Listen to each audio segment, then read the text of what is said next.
There are two lines in cross country, a starting line and a finish line. We all assemble at the starting line, and the starter shoots off a gun, and everybody runs as fast as they can to get to the finish line first. It's a pretty simple sport in that regard. But imagine if they moved the finish line, and I mean while we were racing. In the middle of the race, an announcer said, "Oh, by the way, the finish line isn't where you thought it was. It's going to be another 8 miles down the way." Wow, that would be difficult, wouldn't it? Many of us would be tempted to just step off the course and say, I'm not prepared for this. I was thinking this race was 3 miles and now it's 10. I'm done.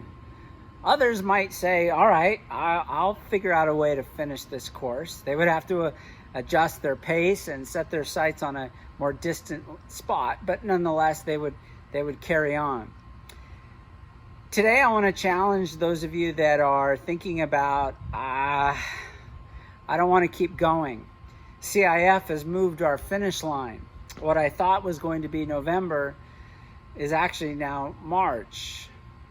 What I thought was our starting line this last week or this week is not actually our starting line. This is too confusing. It's too frustrating. I just want out. While I can certainly understand how you feel, my challenge to you is bear down, keep going. It's kind of the same challenge I try to give young people when in the middle of a season they get injured.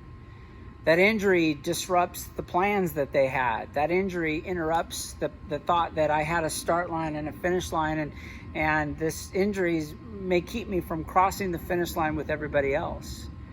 I'm thinking of a young lady on our team, Alessandra Castro, who's unfortunately been beset by injuries most of her 3 years of running cross country. And yet, to Alessandra's credit, she's never allowed those injuries to dampen her spirits, at least in her presence of her teammates. What I've observed in Alessandra, as well as with many who end up unfortunately having to endure injuries, is that delayed finish line or that moved finish line that happened to them as a result of a shin splint or a pulled muscle or what have you, has created in her, as it creates in so many people that have to go through this, a sense of patience that maybe they would not have developed otherwise. Our motto here in King High School's cross-country team is XC for life.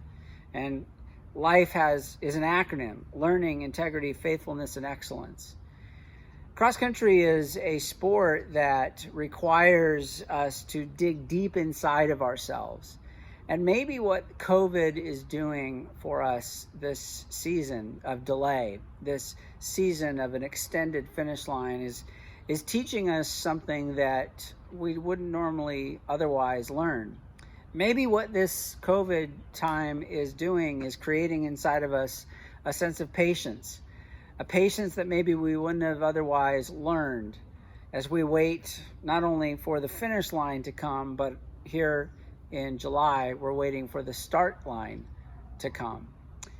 Patience is something that you will use not just as a cross-country runner, but it will be something that you will use for the rest of your life. Patience is something that isn't just practical when you're going through COVID, but it will be practical when you're 26 years old or 36 years old. Patience is something to be thankful for here on this Thursday.